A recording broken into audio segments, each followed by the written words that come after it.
नमस्कार साथियों, जय हिंद, वंदे मातरम। एक बार फिर से आप सभी का बहुत बहुत स्वागत है आपके अपने यूट्यूब चैनल एग्जाम ट्रिकी में, जहां पर दोस्तों हम लोग बात करेंगे बिहार विशेष अध्यापक पात्रता परीक्षा 2023 आपका बीएसएस टेट की, जो कि आपके स्पेशल एजुकेशन के क्वेश्चंस हैं उन पर। दोस्तों पहला प्रश्न आपके सामने है और कह रहा है TEACCH, इसको हम लोग क्या बोलेंगे, टीच।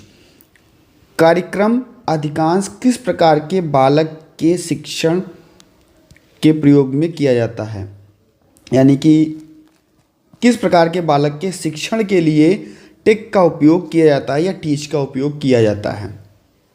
क्या हमारे श्रवण बाधित बच्चे, या हमारे बौद्धिक अक्षम बच्चे, या हमारे गिफ्टेड चिल्ड्रन, या हमारे ऑटिज्म बच्चे। तो दोस्तों जो टेक का उपयोग है वो किसके लिए किया जाता है, इसको बताने से पहले आपको जानना होगा कि आखिरकार ये टेक है क्या, इसकी फुल फॉर्म क्या है, इसकी फुल फॉर्म क्या है। तो हम बात करते हैं टेक की फुल फॉर्म की, तो कहते हैं treatment and education of autistic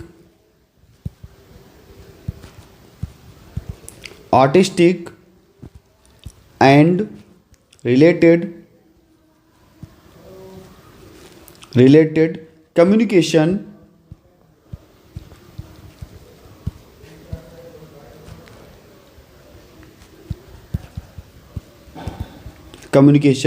handicapped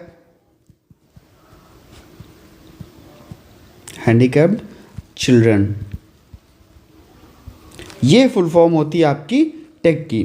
और आप जैसे ही इस फुल फॉर्म को याद करोगे तो कहोगे भैया किसके लिए, यहाँ देखिए ऑटिस्टिक लिखा है ना, तो यहाँ पर आपका क्या हो जाएगा, ऑटिज्म। डी ऑप्शन जो है वो बिल्कुल सही हो जाएगा। और फुल फॉर्म याद कर लीजिएगा, हो सकता है आपसे फुल फॉर्म पूछ दें, कोई बड़ी बात नहीं है।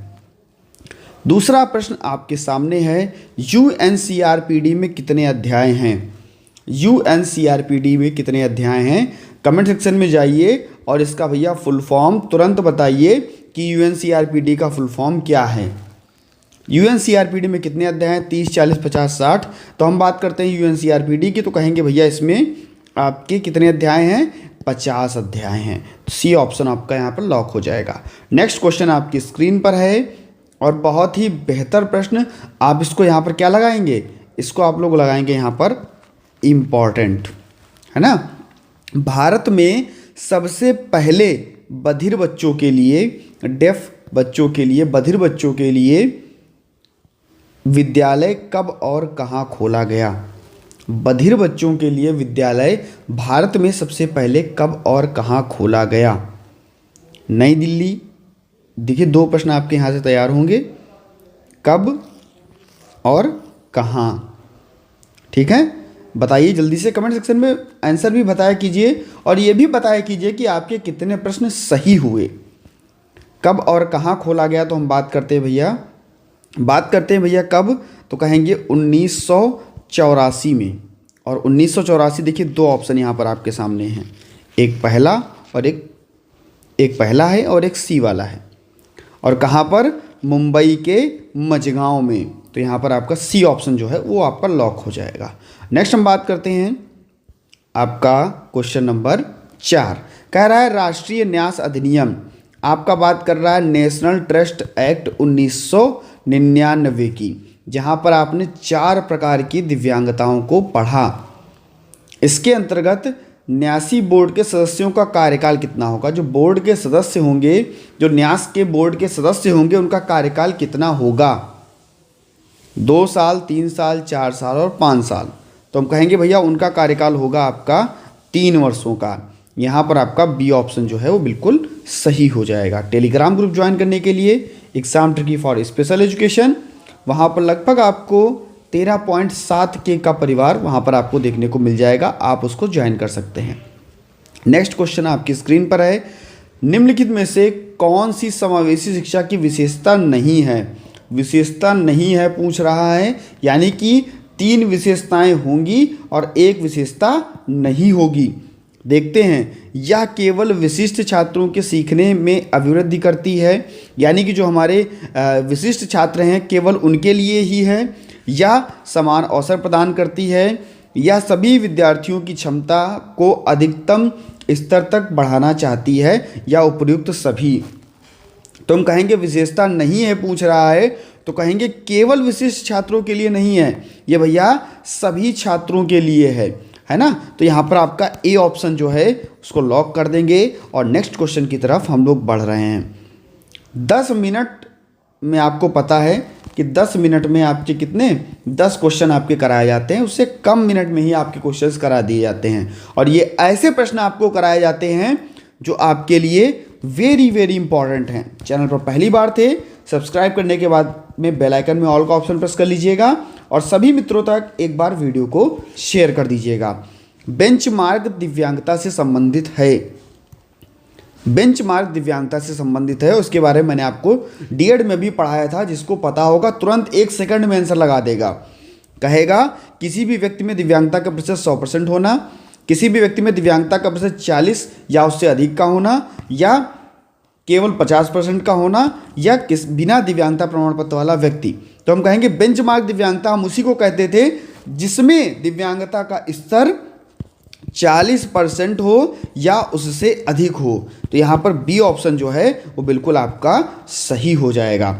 नेक्स्ट क्वेश्चन आपकी स्क्रीन पर है और कह रहा है कि ऑडियोमीटर का उपयोग किया जाता है। ऑडियोमीटर का उपयोग किया जाता है श्रवण परीक्षण के लिए, वाणी परीक्षण के लिए, दृष्टि परीक्षण के लिए, मानसिक परीक्षण के लिए। ऑडियोमीटर का उपयोग किया जाता है तो हम कहेंगे श्रवण परीक्षण के लिए, हेयरिंग इम्पेयरमेंट बच्चों के परीक्षण के लिए, कितना उनको सुनाई दे रहा है कितना नहीं सुनाई दे रहा है, ऑडियोमीटर का प्रयोग किया जाएगा। ए ऑप्शन यहाँ पर आपका लॉक हो जाएगा। मानसिक परीक्षण के लिए आपको पता है भैया IQ सबसे ज़्यादा इंपॉर्टेंट है, जिसको हम लोग बुद्धि लब्धि बोलते हैं। नेक्स्ट क्वेश्चन आपकी स्क्रीन पर क्वेश्चन नंबर 8 और कह रहा है कि शारीरिक विकलांगता का कारण नहीं है। शारीरिक विकलांगता का कारण नहीं है यहाँ पर पूछा जा रहा है। शारीरिक विकलांगता जहाँ पर चलने फिरने में कोई दिव्य समस्या हो, हमारे हाथ में कोई समस्या हो, है ना, जिसके कारण हमारा जो दैनिक जीवन के क्रियाकलाप हो उनमें हमें समस्या आ रही हो, तो कह रहा है शारीरिक विकलांगता का कारण नहीं है। जन्म पूर्व क्षति, आनुवंशिकता, जन्मोपरांत या चिंता। वह चिंता जो है वो शारीरिक दिव्यांगता का कारण नहीं है। हम लोग क्या कहेंगे, एंग्जाइटी जो है वो भैया शारीरिक दिव्यांगता का कारण नहीं है। और बाकी ये तीनों, जन्म पूर्व क्षति भी है, आनुवंशिकता भी है। आप लोग देखते होंगे अगर आपका जब हिरोशिमा और नागासाकी पर बम फेंका गया था, है ना, तो वहाँ पर आनुवंशिकता भी देखने को मिली थी, क्योंकि वहाँ पर जिनके पैर कट गए थे या जिनका हाथ कट गया था, जो जैसे हो गए थे, जिनका कान चला गया, तो आनुवंशिक चीज़ें वहाँ पर उनके बच्चों में भी वो चीज़ें देखने को मिली। जन्मोपरांत क्षति ये भी हो सकता है कि जन्म के बाद बच्चा गिर पड़े तब भी आपकी क्षति हो जाएगी, तो भैया सारी दिव्यांगता हो सकती है। तो चिंता जो है वो आपका सारी दिव्यांगता का कारण नहीं है। नेक्स्ट क्वेश्चन आपकी स्क्रीन पर, स्नेडन चार्ट का निर्माण कब और किसने किया। स्नेडन चार्ट जिसके द्वारा हम लोग, जब कभी आप लोग अगर अपना चश्मा टेस्ट कराने के लिए गए होंगे, जो भी ऐनक लगाया होगा, तो वहाँ पर आप लोगों ने छोटे छोटे शब्दों को देखा होगा, जहाँ पर सबसे छोटे शब्द फिर उससे बड़े, फिर उससे बड़े, फिर उससे बड़े, फिर उससे बड़े, तो वो आपका क्या स्नेडन चार्ट बोला जाता है। तो वहाँ पर दोस्तों कह रहा है कि उस स्नेडन चार्ट का निर्माण कब और किसने किया था। तो देखिए नाम से ही स्पष्ट है, स्नेलन, तो भैया हरमन स्नेडन ने। और याद करने वाली बात यह है कि 1862 में किया था। याद करने वाली बात यह है, बाकी आप हरमन स्नेडन लगाओगे 1862 में, आपका बिल्कुल सही बी ऑप्शन आपका सही हो जाएगा। नेक्स्ट क्वेश्चन आपकी स्क्रीन पर और RPWD से लिया गया यह प्रश्न। आपको पता है RPWD जहाँ पर 4% का आरक्षण दिया गया है ना सरकारी नौकरियों में, और कहा गया कि RPWD का उद्देश्य दिव्यांग व्यक्तियों के अधिकारों की रक्षा करना और सुनिश्चित करना है। रक्षा करना है ना, इक्वल अपॉर्चुनिटी देना और फुल पार्टिसिपेशन देना, या सुनिश्चित करना कि उनका हम एम्पावरमेंट कर सकें, यानी कि उनका हम सशक्तिकरण कर सकें, उनको हम क्या एम्पावरमेंट दे सकें और उनके अधिकारों की रक्षा कर सकें। यही सुनिश्चित करना आपका RPWD एक्ट का उद्देश्य था। जहाँ पर आपने पढ़ा भैया 2016 में एक्ट आया, जहाँ पर आपने 21 प्रकार की दिव्यांगताओं को पढ़ा और ये 21 प्रकार की दिव्यांगताओं को मैंने डिस्क्राइब करके आप लोगों को बताया। और आपके BSS टेट में ये भैया बहुत ही इंपॉर्टेंट आपकी 21 प्रकार की दिव्यांगताएं हैं, आपके सिलेबस में भी दिया गया है। तो मिलता हूं दोस्तों नेक्स्ट वीडियो में नई जानकारी के साथ में। बने रहिएगा आपके अपने चैनल एग्जाम ट्रिकी पर। पहली बार थे सब्सक्राइब करने के बाद में बेल आइकन में ऑल का ऑप्शन प्रेस कर लीजिएगा। वीडियो अच्छी लगी हो तो वीडियो को लाइक करना ना भूलिएगा और सभी मित्रों तक जितने भी ग्रुप हैं आपके पास वीडियो को शेयर कर दीजिएगा।